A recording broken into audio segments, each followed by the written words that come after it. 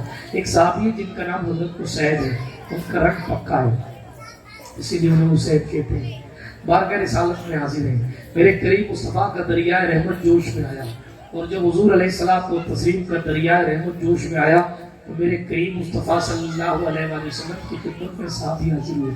حضور علیہ السلام نے اپنا دست اقدس آگے بڑھایا۔ شان یہ ہے حضور صرف خود نور نہیں ہے بلکہ نور بانٹنے والے بھی، نور بنا دینے والے۔ ٹھیک رنگ کچھ اور تھا، حضور نے چہرے پہ ہاتھ پھیرا اور سینے پہ ہاتھ پھیرا۔ حدیث کے اوراق گواہ ہے کہ اس صحابی کا رنگ اتنا روشن ہو گیا، اتنا روشن کہ اگر وہ اندھیرے کمرے میں داخل ہو جاتے تھے تو ان کے چہرے سے کمرہ روشن ہو جاتا۔ یہ قصہ تو سنی رکھا ہے کہ حضور کے دندان مبارک سے نور نکلتا۔ عبداللہ بن عباس کہتے ہیں، غالباً عبداللہ بن عباس ہی راوی فرماتے ہیں، حضور علیہ السلام کے دندان مبارک، دانت مبارک کے بیچ میں جو معمولی سی جگہ تھی نا، اس جگہ سے بھی جب حضور کلام فرماتے تھے تو وہاں سے بھی نور نکلتا۔ جنہوں نے دیکھا ہے ان کی بات۔ حضرت سیدنا ابو ہریرہ عبد الرحمن بن سخر کہتے ہیں، میرے مصطفیٰ کی نورانیت کی شان یہ تھی کہ حضور مسکرا دیتے تو سامنے والی دیوار روشن ہو جایا کرتی۔ حضرت سرکار ام المومنین ہماری ماں عائشہ صدیقہ فرماتی ہیں، آپ نے قصہ سنا ہے کہ اگر میری سوئی گم گئی تھی ایک بار، اور جب میری سوئی گم گئی، سحر ہونے والی تھی، رات کا اندھیرا تھا، اور مصطفیٰ کریم علیہ الصلوۃ والتسلیم حجرہ مبارک میں تشریف لائے، حضور کے چہرہ اقدس سے یا حضور کے دندان مبارک سے، دونوں روایتیں ہیں، اتنا نور نکلا کہ میری گمی ہوئی سوئی، میری سوئی اتنی سی پتلی سی ہوتی ہے۔ آپ ٹارچ جلائیں، اگر ٹارچ اتنی بہترین LED موبائل والے دیتے ہیں، جیسا موبائل ویسے ٹارچ، لیکن ٹارچ ادھر کرو گے تو روشنی ادھر ہی رہے گی، سوئی ادھر پڑی ہوگی تو نہیں ملے گی۔ مگر مصطفیٰ کے چہرے سے کمرہ اتنا روشن جگمگ ہو گیا کہ پورا کمرہ، ایک حصہ میں، ایسا نہیں حضور کا چہرہ ادھر ہے تو روشنی ادھر ہے، بلکہ پورے کمرے میں روشنی ہو گئی، اور مجھے اپنی سوئی مل گئی۔ اہل سنت کے امام تڑپ اٹھے اور کہا، سوزنے گم شدہ ملتی ہے تبسم سے تیرے، شام کو صبح بناتا ہے اجالا تیرا، آسماں خان زمین خان زمانہ مہمان، صاحب خانہ لقب کس کا ہے تیرا تیرا، میں تو مالک ہی کہوں گا کہ ہوں مالک کے حبیب، یعنی محبوب و محب نہیں میرا تیرا۔ ایک آخری بات، اللہ کے رسول علیہ السلام کی نورانیت یہ، وہ صرف چہرے کو روشن نہیں فرماتے تھے، وہ صرف قلب کو روشن نہیں فرماتے تھے، بلکہ وہ لکڑیوں کو دیکھ لینا تو لکڑیوں کو بھی روشن کر دیتے ہیں۔ حدیث شریف، الحمدللہ اس سال میں اس مسجد میں بھی گیا جسے مسجد نور کہا جاتا ہے، اس مسجد کو توڑ دیا گیا ہے لیکن نشانی اب بھی باقی ہے۔ یہ وہ جگہ ہے، میرے مصطفیٰ کریم علیہ السلام کی باتیں کلام سماعت فرماتے آپ نے سنا ہے کہ رات تاخیر ہو گئی، رات میں 2 صحابی اپنی جگہ سے اٹھے اور حضور علیہ السلام سے اجازت چاہی، عرض کہ یا رسول اللہ علیہ السلام جانا ہے اور روشنی کا کوئی ٹھکانہ نہیں، موذی جانور بھی راستے میں ہیں، جنگل اور پہاڑ اس وقت تھے، پہاڑ کی کثرت تھی اور پہاڑوں میں کوئی بھی موذی تکلیف دہ چیز مل سکتی ہے، روشنی کا کوئی ذریعہ ہمارے پاس نہیں ہے۔ آپ نے سنا حضور علیہ السلام نے ایسا مبارک عطا فرمایا کہ اپنا ہاتھ مبارک اس لاٹھی پر لگایا، وہ لاٹھی روشن ہو گئی اور وہ چلتے رہے۔ آج کی تاریخ میں بھی جب میں اس مسجد پہ پہنچا تو اچھی خاصی دوری ہے مصطفیٰ کریم علیہ السلام کے حجرے سے اس جگہ پر۔ یہ جنت البقیع کے راستے سے گئے ہوں گے، اس وقت یہ پہاڑی تھی، بہرحال کس راستے سے گئے وہ تو اللہ ہی جانتا ہے۔ ہم جب گئے تو اچھا خاصا وقت لگا ہم کو پہنچنے میں، اور کئی کلومیٹر تک جانے کے بعد پھر وہ مسجد آئی، وہاں تک ایک لاٹھی روشنی دیتی رہی۔ پھر وہ جگہ تھی، وہ جگہ بیر الحجیب ہے، وہاں اور بھی بہت سے مقدس مقامات ہیں۔ مسجد نور کسی زمانے میں تھی، وہاں عمر بن عبدالعزیز نے یا ترکیوں نے وہاں مسجد تعمیر کی تھی، اس یاد میں کہ وہ جب دو صحابی اتنی دور پہنچ گئے، اتنی دور تو ایک ہی لاٹھی سے چلتے چلتے آ گئے، مگر جب یہاں پہنچے تو ان کا راستہ دوسرا تھا، ان کا راستہ دوسرا تھا۔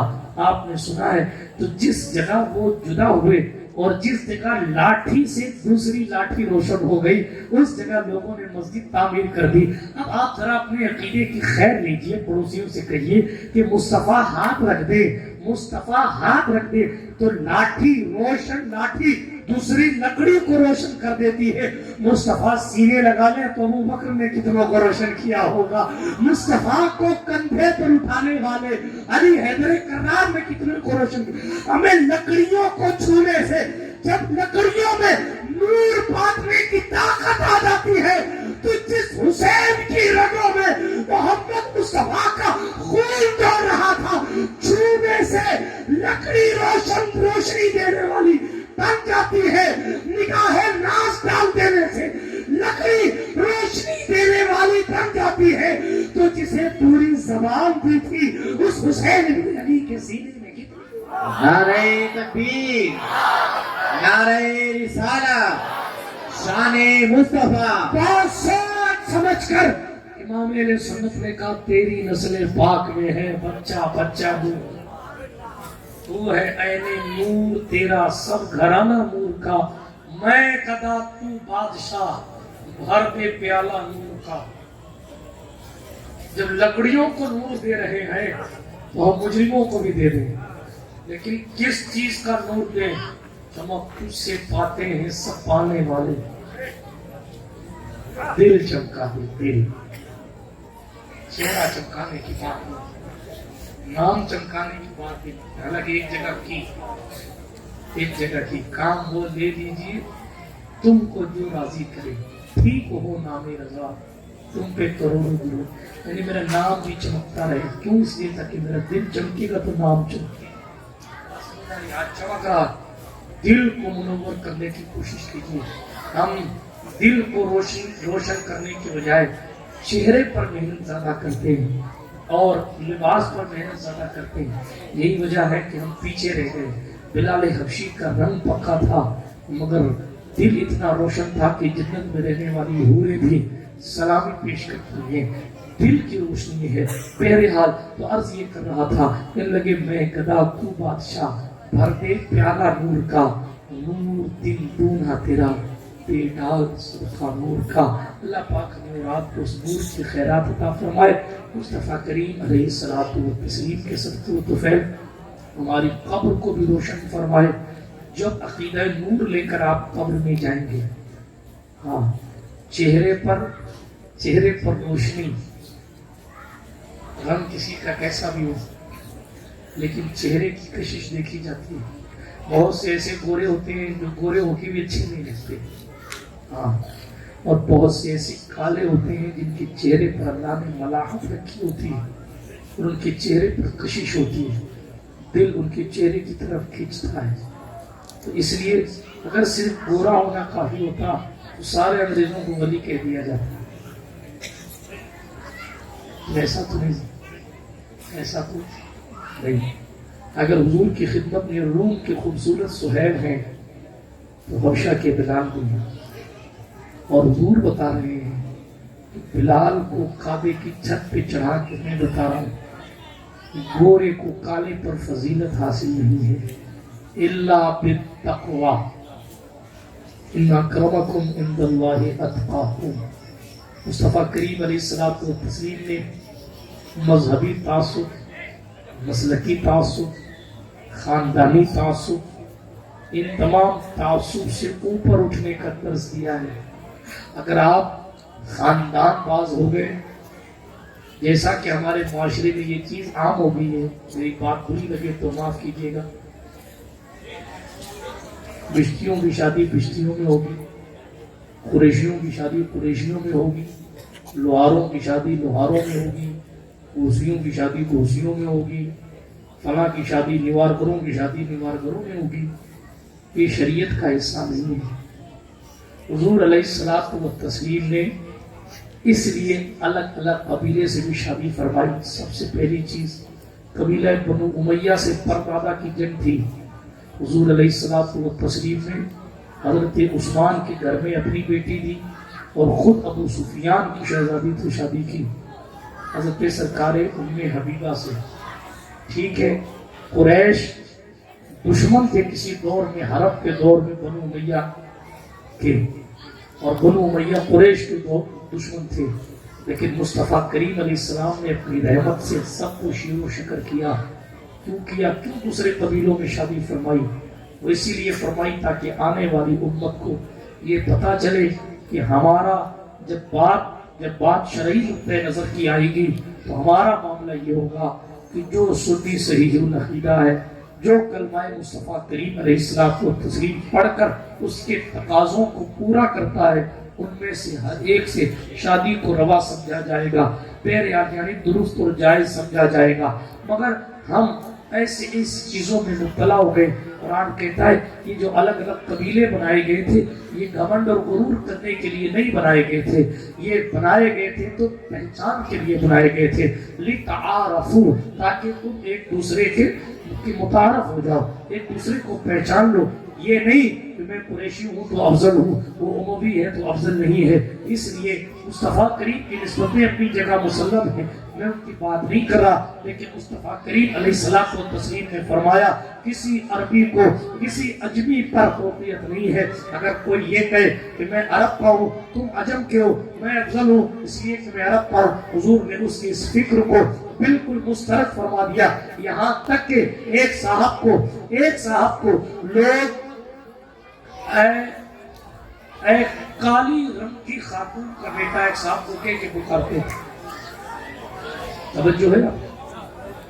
تو جب حضور علیہ الصلوۃ والسلام کی کانوں میں یہ بات پہنچی علی صاحب کہ فلاں صاحب کو فلاں صاحبی ایک کالے رنگ کی عورت کا بیٹا، یعنی ان کی ماں پکے رنگ کی تھی، تو اس طرح بلاتے تھے. تو حضور علیہ السلام نے ناراضگی ظاہر فرمائی اور فرمانے لگے اگر اس طرح پکارتے ہو تو پھر تم مجھے کیا کرو گی؟ اتنی بڑی بات کہ مجھے پیدا آمنہ خاتون نے کیا، ان کے نور کی تو بات ہی نکالی. اور حضرت ام ایمن، آپ نے سرکار مصطفیٰ علیہ الصلوۃ والتسلیم کا ہاتھ اس وقت پکڑا تھا جس وقت سیدہ آمنہ کا وصال ہو رہا تھا. جو 3 لوگ پڑھتے تھے وہاں سے، اس میں سے مصطفیٰ کریم علیہ الصلوۃ والسلام کے ساتھ آپ کی والدہ ماجدہ سرکار آمنہ خاتون رضی اللہ تعالیٰ عنہا تھی، اور ایک ام ایمن تھی، سرکار آمنہ کی بابی تھی، آپ کے والد گرامی کی غالباً بابی تھی. بہرحال سرکار ام ایمن کا رنگ پکا تھا.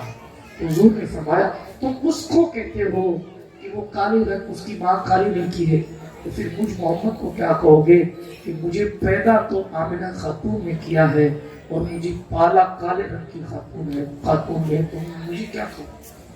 صحابہ خاموش ہو گئے. اس کے بعد یہ دروازہ بند ہو گیا کہ یہ کالو، یہ گورو، یہ فلاں کا. معاف کیجیے گا میرے جملے برے لگے تو، لیکن جناب والا اگر یہ توہین اور تنقیص کی نیت ہو تو یقیناً وَلَا تَنَابَزُوا بِالْأَلْقَابِ بھی سلسل فسوق کے دامن میں آئے گا. اس لیے عرض یہ کر رہا تھا اپنے مصطفیٰ صلی اللہ علیہ وآلہ وسلم کی سیرت کو پڑھے. ایک آخری بات عرض کرتا ہوں، لوگوں نے ہمارا تعلق حضور علیہ الصلوۃ والتسلیم سے کمزور کر دیا ہے.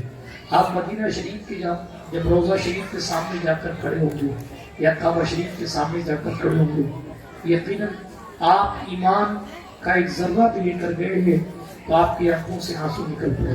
ایک دن نہیں 2 دن بعد نکل پڑے، 2 دن نہیں 4 دن بعد نکل پڑے. لیکن اس وقت آپ گناہ نہیں کریں گے کہ یار حرم شریف کو، کعبہ شریف کے سامنے آپ گالی نہیں دیں گے. کوئی دھکا بھی آپ کو دے گا تو آپ معاف کر دیں گے. آپ روزہ رسول کے سامنے کھڑے ہوں گے تو بھی یہی کنڈیشن ہوگی کہ حضور کا دربار ہے، اگر متوں میں دھکا دیتا ہے تو دے لے، یہ اس کا مقدر ہے، مگر ہم اس کو پلٹ کے کچھ نہیں کہیں گے۔ کوئی ہمیں کچھ کہہ لے مگر ہم کچھ نہیں کہیں گے، یہ حضور کا دربار ہے۔ اس کا ادب آپ پر ضروری ہے۔ جب حضور سامنے، حضور کا روزہ سامنے ہو تو آدمی اتنا نیک ہو جاتا ہے، تو جب حضور سامنے ہو تو آدمی کتنا نیک ہو جائے گا۔ اس تصور کو ہماری نگاہوں سے ایک مکمل، میری ہو سکتا ہے میں غلط ہوں، علماء تشریف رکھتے ہیں، مگر یہ میری اپنی فکر ہے، سالوں سال یہودیوں، عیسائیوں اور اہل کفر، اہل شرک کی محنتوں نے اس دور کے مسلمانوں کو تصورات کی وادی میں بھی حضور سے دور کر دیا۔ یہ خیال نکل گیا کہ حضور دیکھ رہے ہیں، یہ خیال نکل گیا کہ ہمارا حشر نشر سب حضور کے سامنے ہے۔ اگر یہ عقیدہ بھی ہے تو بھی یہ چیز ہم بھول جاتے ہیں، یہی وجہ ہے کہ گناہ میں ڈوب جاتے ہیں۔ جن لوگوں کو یہ خیال ہے کہ ہمیں حضور کو منہ دکھانا ہے، وہ اپنے آپ کو گناہوں سے بچا کے رکھتے ہیں کہ معاملہ حضور کے سامنے ہے، چیزیں حضور کو پتہ ہیں۔ وہاں سمجھ آ رہی ہے آپ کی؟ لمبی چوڑی بات اس پر کی جا سکتی ہے، یہ صرف ایک اشارہ کر کے میں گزرا کہ ہم اگر یہ تصور پیدا کریں، سرکار مدینہ علیہ الصلوۃ والتسلیم ہمیں دیکھ رہے ہیں۔ آپ کو معلوم ہے علماء سنت نے لکھا ہے کہ جب بارگاہ رسالت عالم پناہ میں حاضر ہو تو ہاتھ ایسے باندھو، یقف کما یقف الصلاۃ، ایسے کھڑے ہو جیسے نماز میں ہاتھ باندھ کر کھڑے ہوتے ہو، پیٹھ کعبے کی طرف کر لو، چہرہ حضور کی جالیوں کی طرف کر لو، اور اس طرح سلام اس عقیدے کے ساتھ پیش کرو کہ حضور علیہ الصلوۃ والسلام جس طرح اپنی ظاہری زندگی میں بیٹھ کر صحابہ کرام کو ملاحظہ فرماتے تھے، اس وقت بھی قبر انور میں تشریف فرما ہو کر ہمارے سلام کو سن رہے ہیں، اور کرم فرمائیں گے تو انشاءاللہ جواب بھی عطا فرمائیں گے۔ اس یقین کے ساتھ سلام کرو۔ جب بندے کا یقین مدینہ میں بھی ہو، بندے کا یقین ہندوستان، افغانستان، پاکستان، بلوچستان میں بھی ہو، جب نگاہوں کے سامنے حضور علیہ الصلوۃ والتسلیم کا محمد شریف رہے گا اور یہ خیال رہے گا کہ حضور ملاحظہ فرما رہے ہیں، تو انشاءاللہ الرحمن بندہ اپنے آپ کو گناہوں سے بچاتا رہے گا۔ اللہ پاک ہمیں اور آپ کو حضور علیہ الصلوۃ والتسلیم سے سچا عشق عطا فرمائے، اور حضور علیہ الصلوۃ والتسلیم کی سنتوں پر عمل پیرا ہونے کی سعادت خیر عطا فرمائے۔ آج تک جو برائیاں، جو ظلم، جو گناہ کر چکے ہیں، اللہ کریم اس محفل نور کے صدقے و طفیل، حضور علیہ الصلوۃ والتسلیم کی تشریف آوری کے صدقے و طفیل، ماہ ربیع النور کی مبارک بہاروں کے صدقے و طفیل، ہمارے آپ کے صغائر کبائر، چھوٹے بڑے، جانے انجانے تمام گناہوں کو معافی نصیب فرمائے، آدم حیات مسلک اہل سنت پر استقامت عطا فرمائے، مرنے سے پہلے حضور کی زیارت نصیب فرمائے، اور ہماری قبروں کو نور مصطفیٰ کے صدقے روشن فرمائے۔ اللہ پاک ہمیں اور آپ کو دونوں جہان کی رسوائی سے معمون و محفوظ فرمائے۔ اس محفل سعید میں جس نے حصہ لیا، اللہ سب کو حسب نیت جزائے خیر نصیب فرمائے۔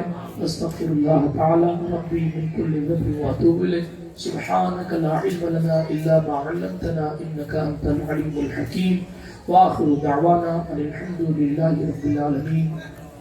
السلام علیکم ورحمۃ اللہ تعالی وبرکاتہ۔